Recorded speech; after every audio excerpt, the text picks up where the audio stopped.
Hello সবাইকে, good morning. তো আজকে আমি চলে এসেছি খাসির মাংস নিয়ে। 1 কিলো খাসির মাংস নিয়ে এসেছি। আর এটা আমি আজকে কিন্তু কুকারেই বানাবো, কারণ মা থাকলে কড়াইতে বানাই, উনুনে বানাই। তো আমি ভাবলাম চলো কুকারেই বানাই, যেহেতু মানে হাড়গুলো বেশ চিবিয়ে চিবিয়ে খাওয়া যাবে। তো যাই হোক, চলো বানিয়ে ফেলি খাসির মাংস। তো যাই হোক, মাংসটা কিন্তু বেশ ভালো, আজকে বেশ তেল তেল তেল আছে। এই খাসির মাংসর চর্বিগুলোই কিন্তু আমার বেশি ভালো লাগে মাংসর থেকে। তো যাই হোক, আগে তো প্রথম তো খেতামই না, এখন খাই। তো এখন এই মাংসটাই বেশি ভালো লাগে। তো যাই হোক, রান্না করব কিভাবে। সর্বপ্রথম আমি মাংসটাকে ভালো করে ধুয়ে নিয়েছি, দেখতেই পাচ্ছ, পরিষ্কার করে ধুয়ে নিয়েছি বেছে।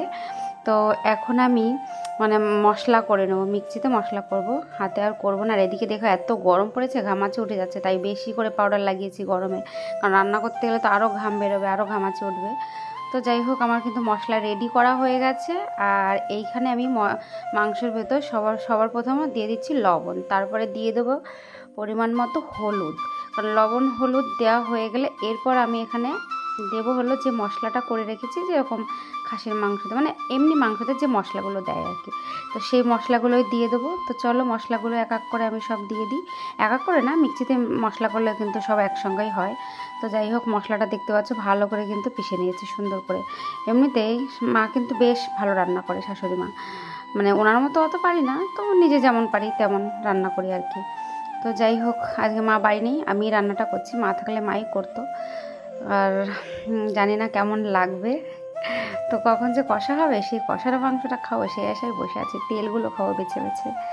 তো যাই হোক, এদিকে আমার তেলটা কিন্তু গরম হয়ে গেছে। আর আমি নিয়ে নিচ্ছি বড় একটা কুকার। তো বড় কুকার ছাড়া কিন্তু হবে না, কারণ 1 কিলো মাংস যেহেতু, তারপরে আলু দেবো আবার। তো যাই হোক, তারপরে দিয়ে দিয়েছি একটু জিরে ফোড়ন দিয়ে কিন্তু পেঁয়াজটাও দিয়ে দিয়েছি। পেঁয়াজটা দিয়ে দিয়েছি।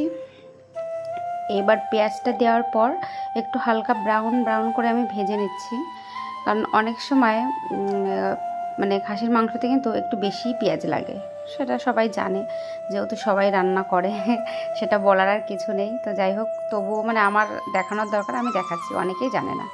অনেকেই আছে ছেলেরা, যে আমার ছেলেই রান্না করে খায়, তো ওকে ও হয়তো মায়ের এই ভিডিওটা দেখলে বুঝতে পারবে কীভাবে খাসির মাংসটা আমার রান্না করেছে প্রেশার কুকারে। তো চলো, যারা না জানো তারা দেখে নিও, আর যারা জানো তারা যদি ভালো লাগে দেখো যে কী করছে না করছে।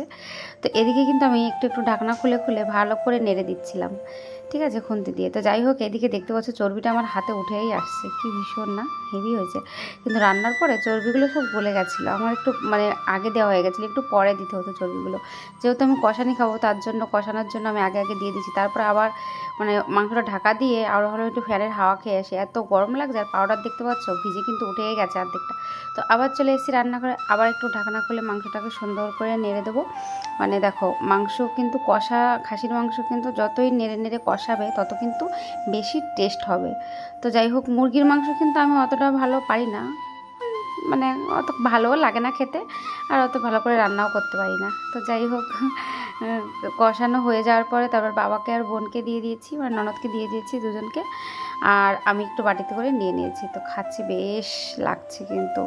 সত্যি কথা বলতে কি, যখন রান্নাটা কমপ্লিট হয়ে গেছিলো তখন কিন্তু তেলগুলো আর পাইনি, তেলগুলো সব ছড়িয়ে ছিটিয়ে গেছিলো, মানে চর্বিগুলো আলাদা হয়ে গেছিলো। একদিন আমার একটা মানে বরের বন্ধুর বার্থডেতে গেছিলাম, তো সেইখানে খাসির চর্বি দিয়ে ঘুগনি করেছিল দাদাভাইটা। তো এত সুন্দর রান্না করেছে, যে বেটা ছেলে হয়ে এত সুন্দর রান্না করে, আর আমরা মেয়ে হয়ে রান্না করতে পারবো না, তা কি কখনো হয়? তো যাই হোক, তোমাদেরকে একদিন শেয়ার করব খাসির মাংস দিয়ে, মানে খাসির চর্বি দিয়ে ঘুগনি। তো যাই হোক, আমি হাড্ডিটা কিন্তু ছাড়িনি, হাড্ডিটা বেশ করে কিন্তু চিবিয়ে খাচ্ছি। আর আমার কিন্তু মাংসর থেকে হাড্ডি আর মাছের থেকে মাছের মাথা বেশি পছন্দ। তো যাই হোক, কার আমার মতন মাংসর হাড় আর মাছের মাথা পছন্দ, তারা কিন্তু আমাকে অবশ্যই জানাবে।